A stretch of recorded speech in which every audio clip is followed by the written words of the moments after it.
যেমন স্বামী অক্ষরানন্দ আপনাদের বলেছেন,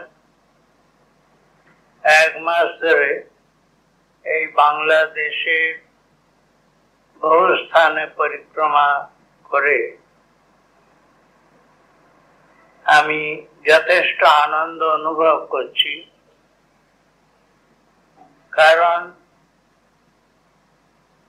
আধ্যাত্মিক বিষয় সম্বন্ধে মানুষের আগ্রহ, অনেকের ধারণা যে ক্রমশ হ্রাস হয়ে আসছে, কিন্তু আমার নিজের ব্যক্তিগত অভিজ্ঞতা থেকে মনে হচ্ছে যে তার বিপরীত। উৎসাহ মানুষের বাড়ছে। মানুষের এই উৎসাহ বৃদ্ধির কারণ কি তা হয়তো স্পষ্ট করে নির্দেশ করা যায় না, তবে এটা ঠিক যে উৎসাহ বাড়ছে তার কারণ হচ্ছে যেখানে যেখানে এইসব বিষয় আলোচিত হচ্ছে, লোকে বহু সংখ্যায় উৎসাহের সঙ্গে তাতে ভাগ নিচ্ছে। তাদের সকলেই যে এ সম্বন্ধে আন্তরিকভাবে আগ্রহশীলতা না হতে পারে, কিন্তু অনেকেই যে বিষয়ে আগ্রহ নিয়ে অন্তরের প্রেরণাতেই আসছেন, এ বিষয়ে আমার সন্দেহ নেই। এই শুধু বাংলাদেশেই আমার ভ্রমণ সীমিত নয়, ভারতে এক প্রান্ত থেকে আরেক প্রান্ত অবধি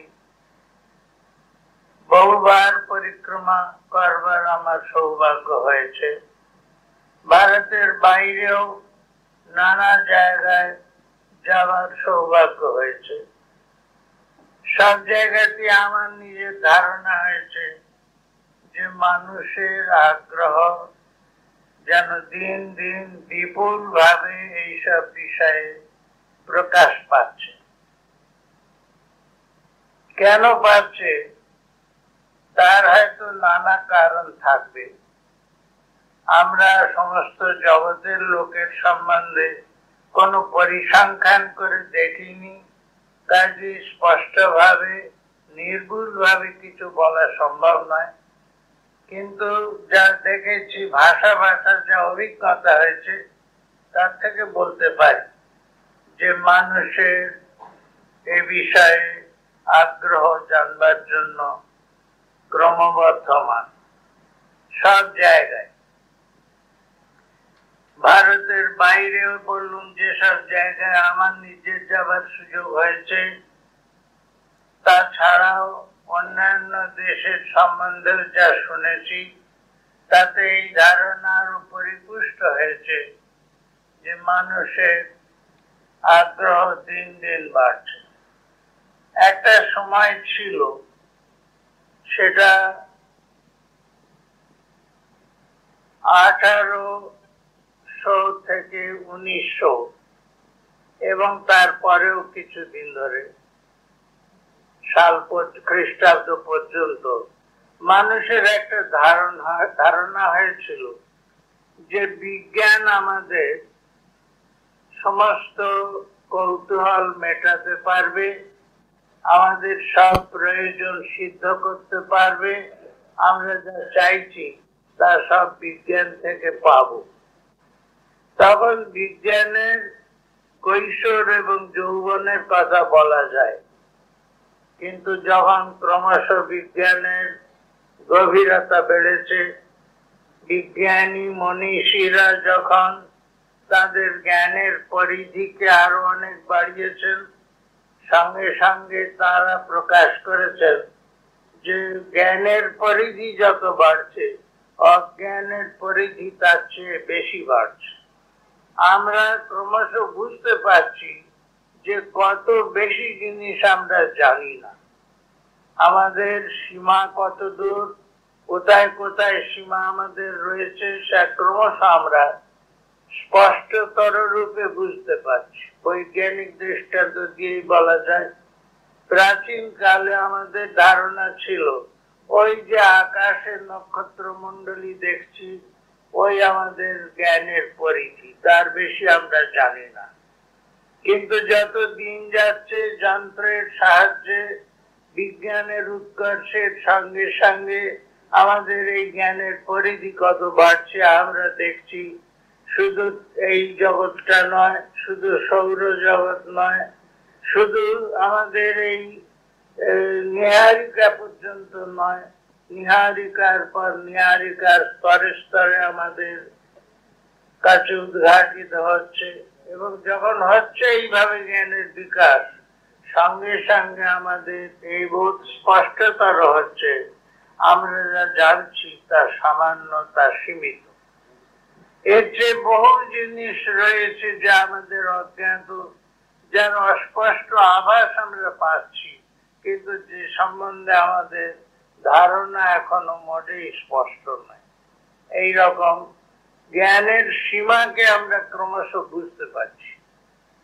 এক জায়গায় একটি সুন্দর কথা আছে, সক্রেটিসের কথা। সক্রেটিসকে সবাই বলতেন তিনি জ্ঞানী শ্রেষ্ঠ। সক্রেটিস বলছেন যে আমি জ্ঞানী, আমি কিচ্ছু জানি না, আমি কিচ্ছু জানি না। একদিন একজন বললেন তাকে, অরেকল অফ ডেলফি, ওদের একজন দেবী তুল্লা, তিনি বলেছেন যে সক্রেটিস হচ্ছে সবচেয়ে শ্রেষ্ঠ জ্ঞানী। তখন সক্রেটিসকে বলা হলো, আপনি যে বলেন জানেন না কিছু, এই যিনি বলছেন যে আপনি শ্রেষ্ঠ জ্ঞানী। এখন সেই অরেকল অফ ডেলফি, তার কথা অস্বীকার করা যায় না, এই তখনকার দিন ধারণা ছিল। সক্রেটিস বললেন, হ্যাঁ, এক হিসেবে তার কথা সত্য, আমি জানি যে আমি জানি না। অপরে যারা জানে না তারা জানে না যে তারা জানে না, এই হিসেবে আমার জ্ঞানের সীমা বেশি বলতে পারা যায়। ঠিক এইভাবে বিজ্ঞানীদের ক্রমশ এই বোধ হচ্ছে যে যত আমরা জানছি তত দেখছি যে আমরা অনেক কিছু জানি না, যে কোনো বিষয় সম্বন্ধে। এই বুঝি মনে হয় আমরা আমাদের অজ্ঞানের পারে পৌঁছচ্ছি, এই বুঝি শেষ হচ্ছে, আবার দেখা যাচ্ছে অজ্ঞানের বিস্তার বেড়ে যাচ্ছে, আমরা এই বুঝতে পারছি। এই তো হলো আধুনিক মনোভাবের কথা। খুব প্রাচীন কালে, বৈদিক যুগে, তখনকার দিনেও মানুষের এই নিয়ে চর্চা হয়েছে। চর্চা হয়ে তারা বলছেন যে আমাদের তখনকার দিনের ধারণা ছিল বেদেতে জ্ঞানের পরাকাষ্ঠা। তার জন্য এক জায়গায় বেদ বলছেন যে যত কিছু বেদ আছে, বেদ বেদান্ত এসবগুলি অবিদ্যার মধ্যে। বলছেন দুটি বিদ্যা জানতে হবে, পরাবিদ্যা আর বিদ্যা আর অবিদ্যা। বলছেন বিদ্যা আর অবিদ্যা দুটিকে জানবার দরকার। তার ভেতরে বিভাগ করে দিচ্ছেন তত্র অপরা। সে অপরা বিদ্যা কি? ঋগ্বেদ, যজুর্বেদ, সামবেদ, অথর্ববেদ, শিক্ষা, কল্প, ব্যাকরণ, নিরুক্তম, ছন্দ, জ্যোতিষামিতি। অর্থাৎ তখনকার দিনের জ্ঞানের যে সীমা, 4 বেদ এবং 6 বেদাঙ্গ, এসবগুলিকে তিনি বলছেন এগুলি অপরা বিদ্যা। অপরা বিদ্যা। তাহলে পরাবিদ্যা কি? পরাবিদ্যা তাকে বলে, অত পরা জয়া তদক্ষরম অধিগম্যতে, তাকে বলে পরাবিদ্যা, যার দ্বারা যে অক্ষর অবিনাশী তত্ত্ব, তাকে যার দ্বারা জানা যায়, তাই পরাবিদ্যা। এখন এই অক্ষর অবিনাশী তত্ত্ব কি, তা এখনো আমাদের অন্বেষণের বিষয়। আমরা সেই জায়গায় পৌঁছতে পারছি বলে মনে হচ্ছে। যারা যারা বলছেন পৌঁছেছেন, তাদের ভাষা আমাদের বোধগম্য হচ্ছে না। তারা যে ভাষায় বলেন সে ভাষা আমরা বুঝতে পারি না। তার কারণ আছে, ভাষায় মানুষকে তখনই জ্ঞান দিতে পারে যখন যে শব্দগুলি দিয়ে ভাষা তৈরি, সে শব্দগুলি আমাদের কাছে জ্ঞাত বস্তু হয়। অজ্ঞাত বস্তু যা একেবারে, ভাষা তাকে কখনো প্রকাশ করতে পারে না। আমাদের মনে হয় আমাদের সেই যে পরাবিদ্যা যায় অক্ষরকে জানায় যা, এই জন্য তা আমাদের অজ্ঞাত রয়ে যাচ্ছে যে আমরা যে প্রকারে বস্তুকে জানি সে প্রকারে সেখানে পৌঁছতে পারছি না। আমরা বলি এক কথায় মন দিয়ে জানি, মন দিয়ে আমরা সব জিনিস জানি। এখন সেই বস্তুকে বলা হচ্ছে মনেরও পারে। মনের পারে মন সেখানে পৌঁছতে পারে না।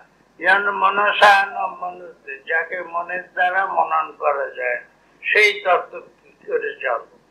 এক জায়গায় বলা হচ্ছে যে আমরা যা কিছু জানি ইন্দ্রিয়ের সাহায্যে জানি, বাইরের ইন্দ্রিয়ের সাহায্যে তথা মনের সাহায্যে। এখন মনের সাহায্যে যা কিছু জানি সেগুলি মনের দ্বারা সীমিত হচ্ছে, আর মন যার দ্বারা জানে সে তাকে মন সীমিত করতে পারে না। এটি হচ্ছে দার্শনিক ভাষায় বলা। বলছেন যেন মনসায়ন মনুতে রেনাউর মনোমতম, যাকে মনের দ্বারা মনন করা অর্থাৎ চিন্তা করা যায় না, মন যার শক্তিতে চিন্তা করে, সেই বস্তুকে আমাদের জ্ঞানের সীমার ভেতরে আনা বড় কঠিন। মানুষ চেষ্টা করেছে কিন্তু আজ পর্যন্ত কৃতকার্য হতে পারেনি। মানুষ যতক্ষণ এগুতে পারে এগুচ্ছে তার অভিজ্ঞতার ভেতর দিয়ে, কিন্তু সে মনে হচ্ছে যেন একটা ভিসার সার্কেল, একটা দুষ্ট চক্রের ভেতরে ঘুরছে, তার বাইরে যেতে পারছে না। কেন পারছে না? যে মন দিয়ে সে চিন্তা করবার চেষ্টা করছে সেই মনটি তার সীমিত শক্তিশীল, তার ভেতরে আর এগোবার শক্তি নেই, মনের পারে সে যেতে পারছে না। তাহলে কি সেই বস্তু আমাদের অজ্ঞাত থেকে যাবে?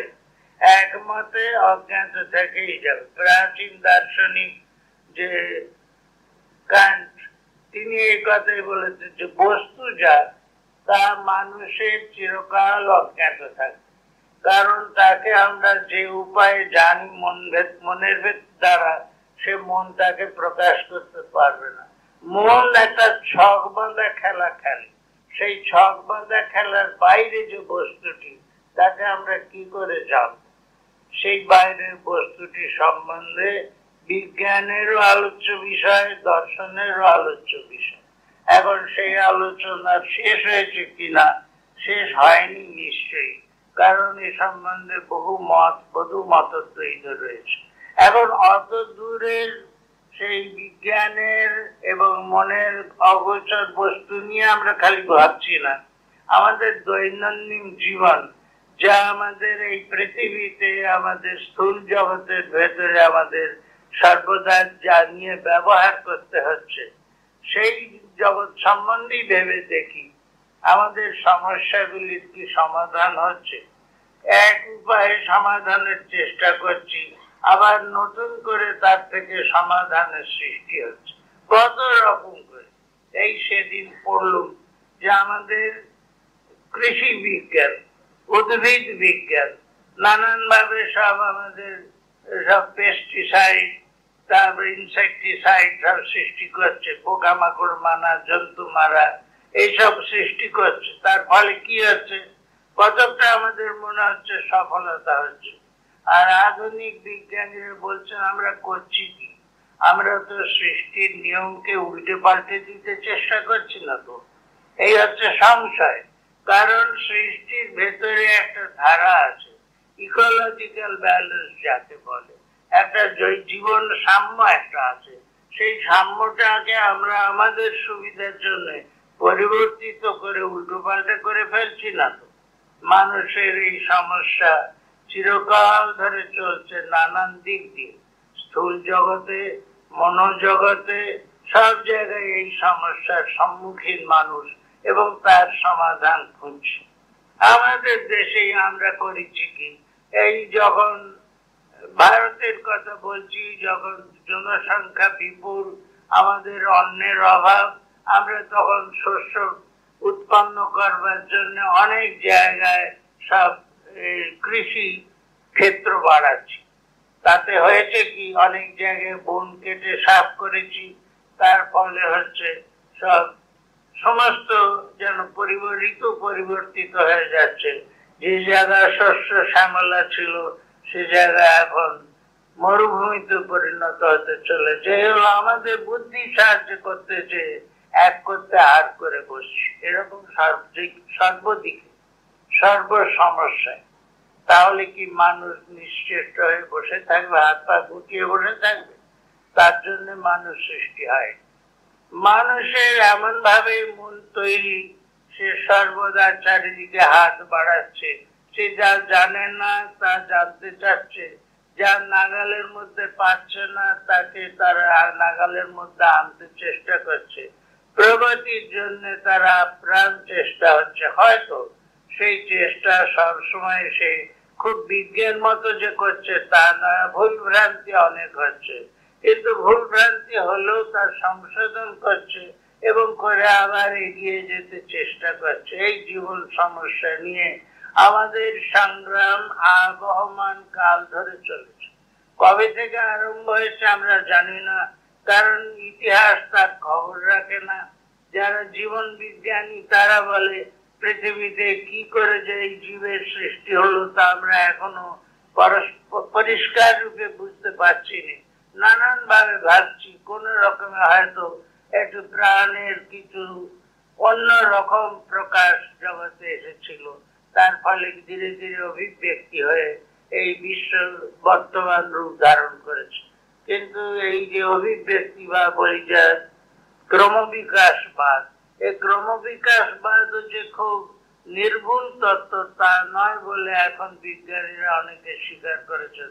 এর ভেতরে অনেক জায়গায় খাপ ছাড়া হয়ে যাচ্ছে, শৃঙ্খলা অনেক জায়গায় নেই, মিসিং লিঙ্কস যাকে বলে অনেক জায়গায় আছে। এখন এইগুলিকে নিয়ে বিজ্ঞানী গবেষণা করে যাচ্ছে, পায়নি হচ্ছে এখন। এই তো তার জগতের সম্বন্ধে কথা।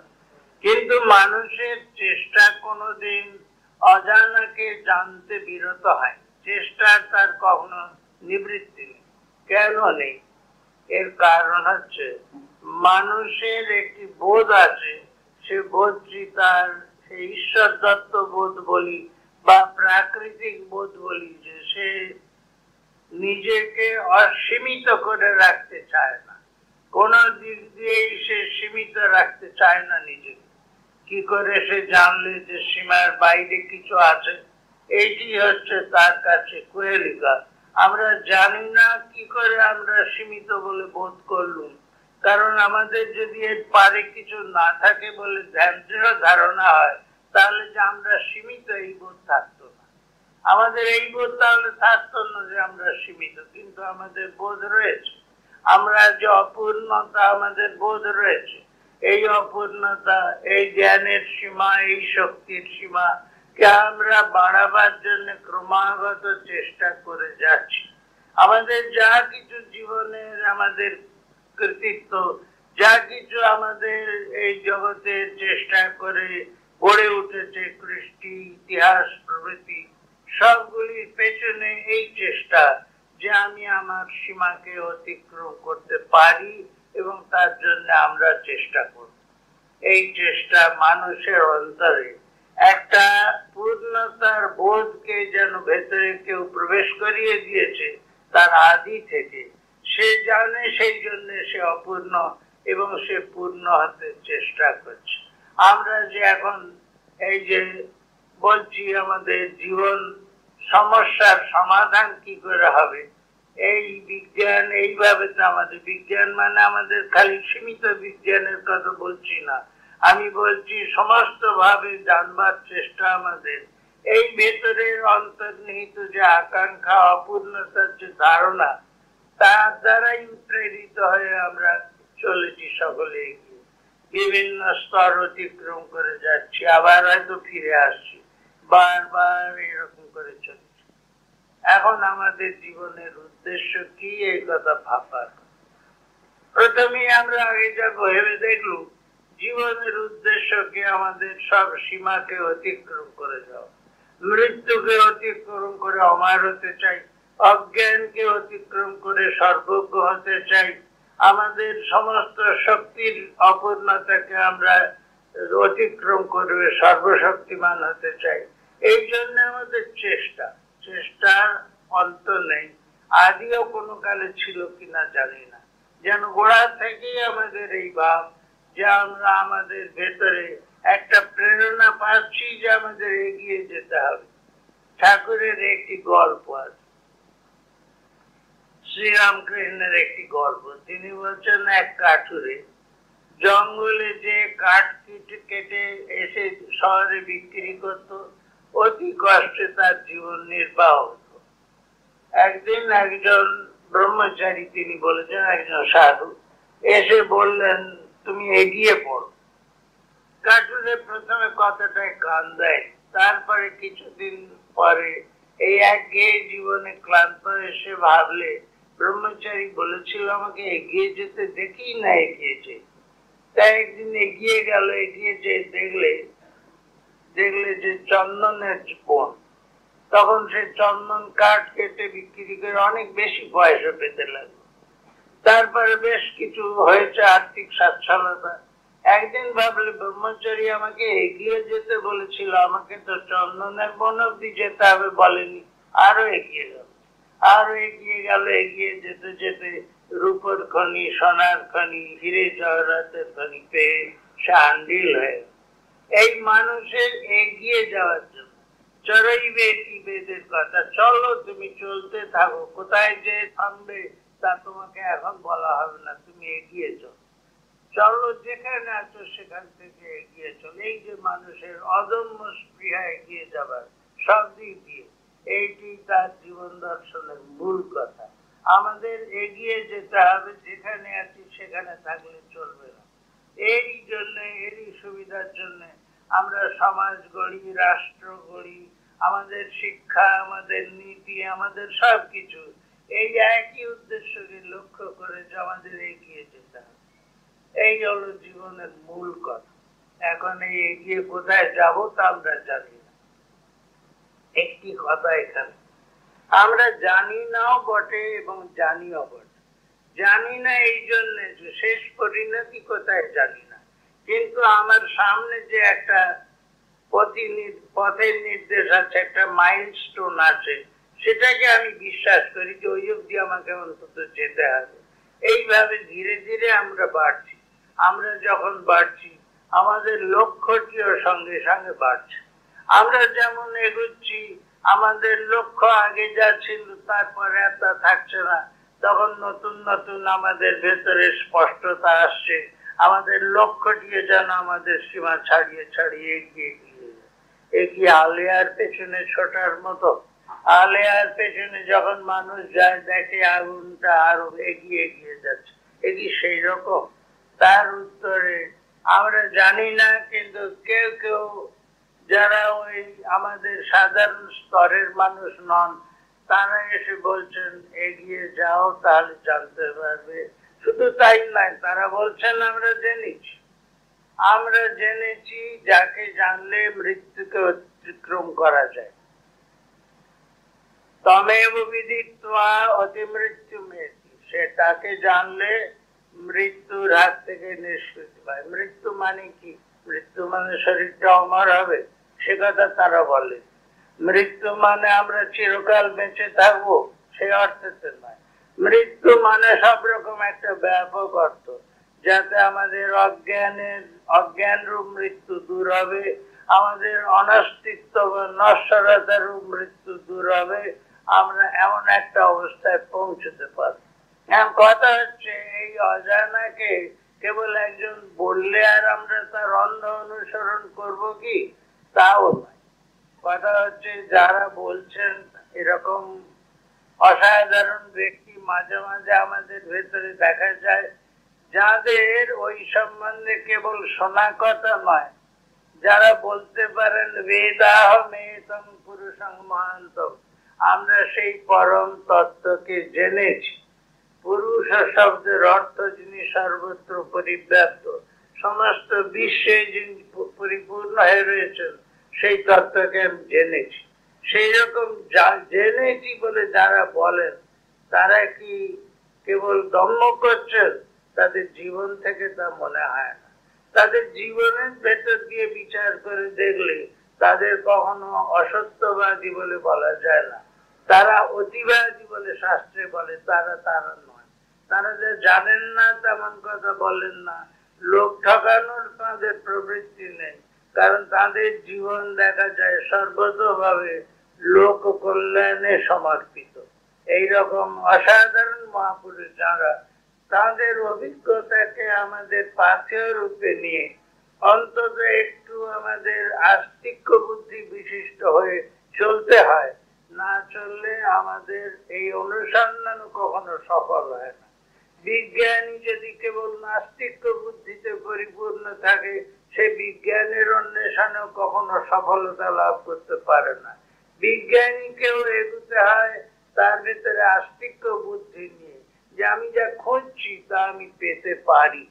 এই যেরকম যারা ওই লোকোত্তর পুরুষের অভিজ্ঞতা যারা বলে যান, তাদের কথাটিকে আমাদের একটু বিশ্বাসের শ্রদ্ধার সঙ্গে যদি নিয়ে, অন্যের মতো শ্রদ্ধার কথা বলছি না, বিচারপূর্বক গ্রহণযোগ্য যদি হয়, তাহলে তাকে নিয়ে আমাদের চেষ্টাকে সেইভাবে কেন্দ্রিত যদি করতে পারি, তাহলে আমাদের সম্ভাবনা আছে যে আমাদের উন্নতি আরো বহু দূরে বহু দ্রুত হতে পারে। এই কথাটি এখন আমরা বুঝে নিলাম। শ্রীরামকৃষ্ণের কথায় আসি এখন, তিনি কি বলছেন। শ্রীরামকৃষ্ণের জীবন দর্শন, তিনি যে আমরা যাকে বলি দার্শনিক, সেই রকম দার্শনিক তিনি ছিলেন না। তার দর্শন কেবল যুক্তির সাহায্যে নয়, তার দর্শন ওই যে লোকোত্তর পুরুষ বিরল কয়েকজনের কথা বলছিলেন, তাদের ভেতরে একজন তিনি বলছেন, এই জিনিসটি আমি অনুভব করেছি, তোমাদের বলছি। আমি তোমাদের কেবল শোনা কথা বলছি না, শ্রুত মাত্র নয়, অনুভূত তত্ত্ব বলছি তোমাদের। তোমরা এগো, তোমরা তাতে পাবে, তা সেই অবস্থায় পৌঁছতে পারে। টেনে নিয়ে যাচ্ছে আর সে ভাবছে আমি স্বর্গে যাচ্ছি, এইরকম কথা নয়। বিচার সহ যদি হয়, শ্রীরামকৃষ্ণের গোড়া থেকে এই সাবধান বাণী আছে। তিনি বলছেন, দেখো আমি যা বলছি, আমি বলছি বলে কেউ গ্রহণ করো না। তাকে বিচার করবে বা যাচিয়ে বাজিয়ে নেবে। একটা টাকা নেবার সময় লোকে যাচিয়ে বাজিয়ে নেয়, আগেকার দিনে যখন ধাতুর টাকা ছিল তখনের কথা বলছি, যাচিয়ে বাজিয়ে নিত তাকে।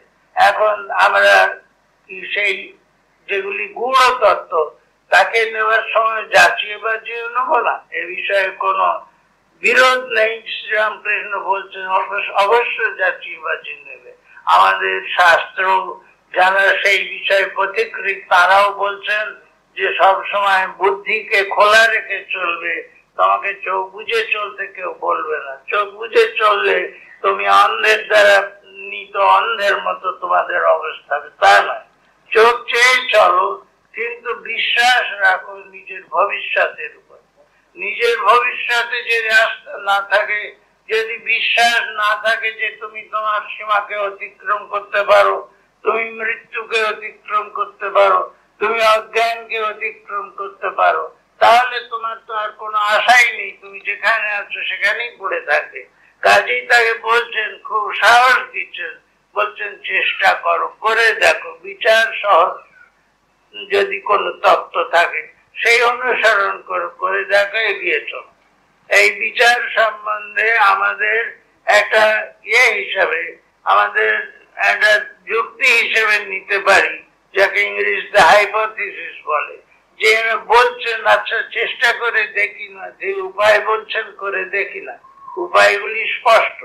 দেখো বিচার সহ যদি কোনো তত্ত্ব থাকে সেই অনুসরণ করো, করে দেখো, এগিয়ে চলো।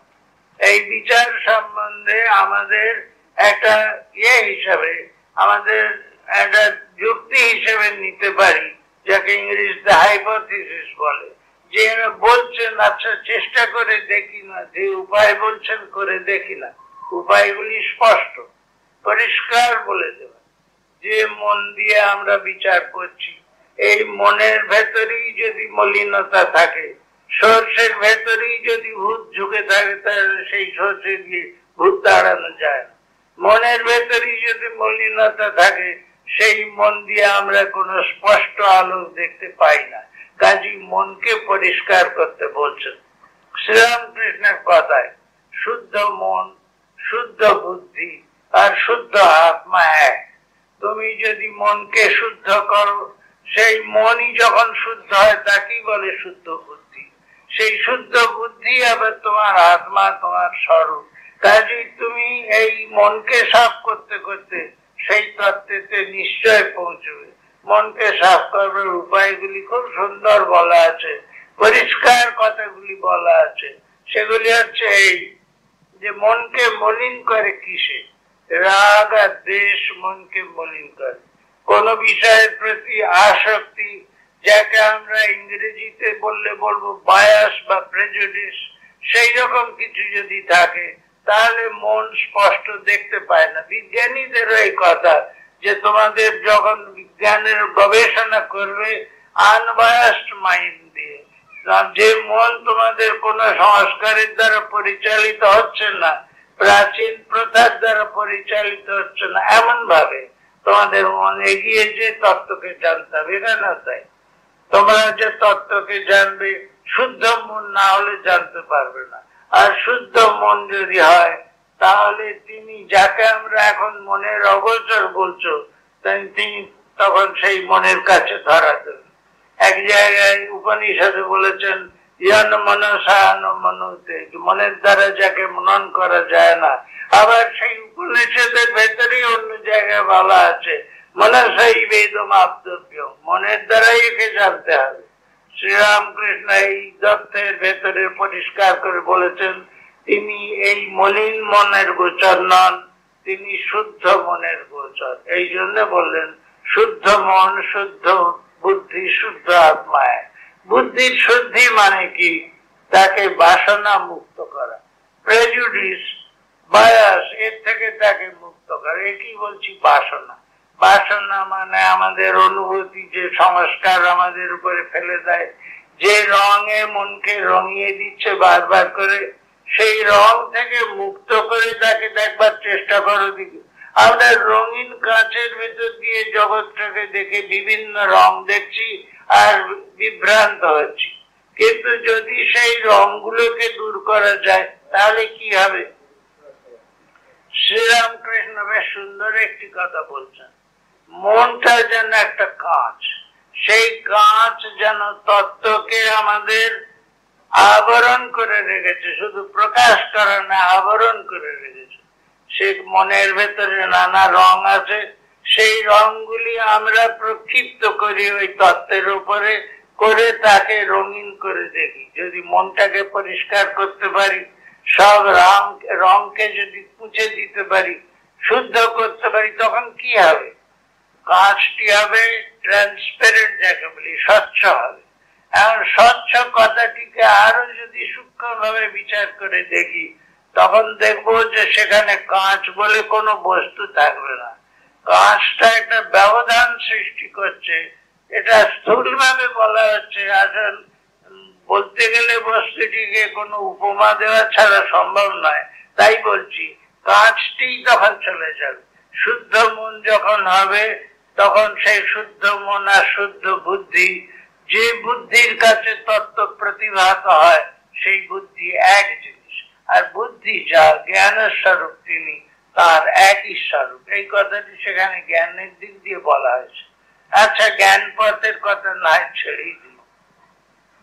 আমরা আর একটা দিক লক্ষ্য করছিলাম, মানুষের ভেতরে তার একটা পূর্ণতর স্বরূপের উপরে একটা আস্থা আছে।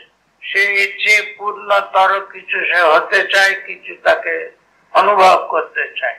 এই যে পূর্ণতর স্বরূপ তার, এই জিনিসটিকেই আমরা আরো খুব পরিষ্কার করে তলিয়ে যদি দেখি, তাহলে এটি তার যে পরম তত্ত্ব, যাকে যেভাবে আমরা ইচ্ছা বলি না কেন, সে তত্ত্বটি তাই। তাকে কখনো ঈশ্বর বলি, কখনো তাকে আত্মা বলি, কখনো তাকে পরমাত্মা বলি, কখনো পরমেশ্বর বলি। যে শব্দগুলি বলি না কেন, এক কথা, এক কথা। এই তত্ত্বটি, যে তত্ত্বটি আমাদের ভেতর থেকে আত্মপ্রকাশ করতে যেন চেষ্টা করছে, কিন্তু আবরণ মাঝখানে থাকায় প্রকাশিত হতে পারছে না, অথচ সমস্ত আবরণ ভেদ করে তার ছটা আমাদের কাছে পৌঁছচ্ছে। এটি উপমা বলে বলছি।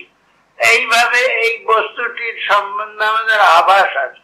যত জায়গায়, যত ধর্মের ভেতরে ঈশ্বরের সম্বন্ধে যদি কেউ কল্পনা করে, যেখানে যাওয়া যায় দেখবেন তার পূর্ণতার, তার শুদ্ধির, তার পবিত্রতার, তার সকল কল্যাণ গুণের যেখানে পরাকাষ্ঠা, সেই হলেন ঈশ্বর।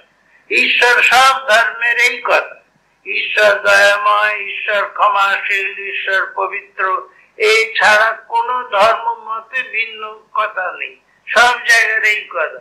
তাকে আমরা কোথাও হয়তো একটা রূপ দিয়েছি, কোথাও হয়তো অন্য রূপ দিয়েছি, কোথাও তাকে মূর্তি করে চিন্তা করছি, কোথাও তাকে প্রতীকের সাহায্যে চিন্তা করছি। এগুলো আমাদের মনের সংস্কার অনুসারে হচ্ছে। আসল কথা, মন সেই বস্তুকে চাইছে, কেবল তার বিচিত্রতা নানান কারণে ঘটেছে। তার ঐতিহ্যের ভেতর দিয়ে, তার যে পরিপুষ্টি হয়েছে মনের, তার ভেতর দিয়ে, তার বাহ্য পরিবেশের ভেতর দিয়ে তাকে ভিন্নতা, বিচিত্রতা শিখিয়েছে। এই বিচিত্র রূপে আমরা যে বস্তুটিকে দেখছি, যে বস্তুটির কাছে যাবার বা তার সঙ্গে অভিন্ন হবার চেষ্টা করছি, তার সমীপে যাবার চেষ্টা করছি, যে ভাষাই বলি না কেন, সে বস্তুটি কিন্তু ভিন্ন নয়। এই বস্তুটির বিশ্লেষণ করলে, যে কোনো ধর্মের বস্তুটির বিশ্লেষণ করলে আমাদের কাছে স্পষ্ট হয়। যেগুলি পার্থক্য, সেগুলি বাইরের জিনিস, সেগুলি নন এসেন্সিয়াল, সেগুলি তুচ্ছ জিনিস। আসল মূল কথা যেগুলি, সেগুলিতে অদ্ভুত একটা সামঞ্জস্য আছে, সমতা আছে। তাই শ্রীরামকৃষ্ণের কথা, সব শিয়ালের এক রাগ। যারা এই তত্ত্বকে উপলব্ধি করেছেন, তারা যখন ভাষায় প্রকাশ করতে চেষ্টা করেছেন, অনেক সময় তাদের ভাষার ভেতরে পর্যন্ত অপূর্ব মিল পাওয়া যায়। যদিও ভাষাগুলি ভিন্ন ভিন্ন, যেমন কোথাও ইংরেজি, কোথাও অন্য ভাষা, আমরা কিন্তু সবের ভেতর দিয়ে যে ভাবটি প্রকাশিত হচ্ছে, তার অলঙ্কার গুলিকে যদি আমরা সরিয়ে রাখি, তাহলে বস্তুটি এক। ঈশ্বর সম্বন্ধে আমাদের কি ধারণা? সব জায়গায় ঈশ্বর কথাটি বিশ্লেষণ করলে বোঝা যায় তিনি সর্বনিয়ন্তা। ঈশ্বর শব্দটির অর্থই সর্বনিয়ন্তা। এমন কোন ধর্ম আছে যেখানে ঈশ্বরের ধারণা আছে যা সর্বনিয়ন্তার ধারণা নয়? এ কোন জায়গায় কোন ধর্ম মতে নেই। কাজে আমাদের এই বিষয়গুলি একটু ভালো করে ভেবে দেখতে হয়, যে যখন আমরা আমাদের ঐতিহ্য আদিকে অতিক্রম করে সেই শুদ্ধ তত্ত্বেতে পৌঁছতে চেষ্টা করি, তখন দেখি আমরা খুব এক রূপ হয়ে যাচ্ছি, আমাদের মিলন খুব ঘনিষ্ঠ হয়ে যাচ্ছে। শ্রীরামকৃষ্ণের ভাষায়, তার সোজা সরল ভাষা, তিনি বলছেন ঈশ্বরকে অনুভব করাই মানব জীবনের উদ্দেশ্য। মানব জীবনের উদ্দেশ্য সম্বন্ধে আমরা গোড়ায় আলোচনা করছিলাম। সেই কথা থেকে এখন আসি যে তিনি বলছেন মানব জীবনের উদ্দেশ্য ঈশ্বরকে অনুভব করা। ঈশ্বরকে অনুভব করা দূর থেকে নয়, তার সমীপে। তাকে তিনি যেমন সেইভাবে, তা যদি করতে হয়, একজন মানুষকে অনুভব করতে হলে তার মতো হতে হয়, তার মনের সঙ্গে আমার মনের যত অমিল সেগুলি দূর করতে হয়, তবে তাকে জানা যায়। ঠিক সেই রকম ঈশ্বরের থেকে আমাদের পার্থক্য যেসব দিক দিয়ে, আমাদের অপূর্ণতা দিয়ে, আমাদের মলিনতা দিয়ে, আমাদের দেশ, আমাদের হিংসা, আমাদের সংকীর্ণতা, এইগুলি থেকে যদি আমরা নিজেদের মুক্ত করতে পারি, তাহলে আমরা ঈশ্বরের স্বরূপের কাছাকাছি। এক জায়গায় যীশু খ্রিস্ট বাইবেলে বলছেন যে তোমরা যতক্ষণ পর্যন্ত তোমাদের স্বর্গস্থ পিতার মতো পবিত্র হচ্ছ, ততক্ষণ তোমরা তাকে দেখতে পাবে না। এটি পরিষ্কার কথা, সবার কথা। ঈশ্বরকে যদি মানতে হয়, তাহলে ঈশ্বরের মতো সদ্গুণ বিশিষ্ট তোমাকে হতে হবে। তোমার যতই অপূর্ণতা থাক, যতই তোমার নিজেকে মলিন বলে বোধ হোক, তুমি ধীরে ধীরে তোমার মলিনতা থেকে মুক্ত হয়ে যত তার দিকে এগোবে, তত তোমার এই পার্থক্য, তোমার মলিনতা, তোমার অজ্ঞান, তোমার যার দ্বারা তুমি ঈশ্বর থেকে পৃথক, সেইগুলি সব দূরে সরে যাবে এবং শেষকালে তুমি ঈশ্বরের সঙ্গে যেন এক হয়ে যাবে। যেন বলছি এই সব মতে হয়তো এক কথা বলেন, না বললেও কোনো ক্ষতি নেই। সেখানে যে পার্থক্য থাকবে সেগুলি কেবল কথার কথা মাত্র, মূলের পার্থক্য নেই। জীবের পার্থক্য ঈশ্বর থেকে কি, কোথাও বিভিন্ন মত আছে, জীব আর ঈশ্বর নিত্য পৃথক, জীব আর ঈশ্বর অংশ এবং অংশী রূপে সম্বন্ধ, জীব আর ঈশ্বর একটি আরেকটি ছায়া মাত্র, বিভিন্ন কথা আছে। কিন্তু সব জায়গায় এই কথা, ঈশ্বরের যে তত্ত্ব, যে তিনি সৎস্বরূপ, তিনি চেতন স্বরূপ, প্রত্যেক অংশের ভেতরে সেই চেতন, সেই কিরণ রয়েছে। যেমন বলেছেন যে একই অগ্নি, তার থেকে যেমন সহস্র দিকে সব কিরণ ছুটে, সেই কিরণগুলি হচ্ছে চেতন ধর্মী। যে ঈশ্বর অগ্নি যে চেতন রূপ, প্রকাশ রূপ, সেই কিরণগুলিও প্রকাশ রূপ। তার কিরণ হয়তো সীমিত, কিন্তু সেগুলি সেই একই তত্ত্ব, তত্ত্বের কোনো পার্থক্য নেই। এই জন্যই বাইবেলে আছে, God has made man after his own image. ঈশ্বর মানবকে সৃষ্টি করেছেন তারই প্রতিমা করে। তার ভেতরে যে গুণরাশি আছে, মানুষের ভেতরে সেই গুণ দিয়েছেন তিনি সম্ভাবনা রূপে। মানুষের কাজ হচ্ছে সেই সম্ভাবনাকে বাস্তবে পরিণত করা। এই জন্যই আমাদের চেষ্টা, এই চেষ্টাতেই আমাদের সমস্ত ধর্ম, সমস্ত মতবাদ, সমস্ত সম্প্রদায়, সমস্ত জীবন ব্যয়িত হচ্ছে। আমরা যাদের মনে করছি যারা বিপদগামী, যারা অধগামী, যাদের বলছি, তারাও না জেনে তাকেই খুঁজছে। সে না জেনেই আনন্দকে খুঁজছে, না জানি সে জ্ঞানকে খুঁজছে, না জানি সে অমরত্বকে খুঁজছে। সে জানে না, ভিন্ন পথে যাচ্ছে। হয়তো তার কৃপায় আবার তার সেই পথে ফিরে আসবে যখন সে আবার তার দিকে যাবে। তাতে কোনো ক্ষতি নেই। মানুষের জিজ্ঞাসা, মানুষের আকাঙ্ক্ষা, আকুতি হচ্ছে সেই তত্ত্বে পৌঁছবার জন্য। এই কথা যেন আমরা না ভুলি। আমাদের সর্বদা মনে রাখতে হবে, মানুষ অন্তত, অন্য জীবের কথা আমরা হয়তো ভাবতে পারি না, কারণ মানুষ রূপে আমাদের বুদ্ধি মানবীয় বুদ্ধি। সেই হিসেবে যখন দেখি সকলে একেবারে আমার সমস্ত মানুষ, আবার বৃদ্ধ বনিতা, সকলে সে এক চেষ্টা করছে। তাই স্বামীজি বলেছেন, ব্রহ্ম হতে কীট পরমাণু সর্বভূতে সেই প্রেমময়।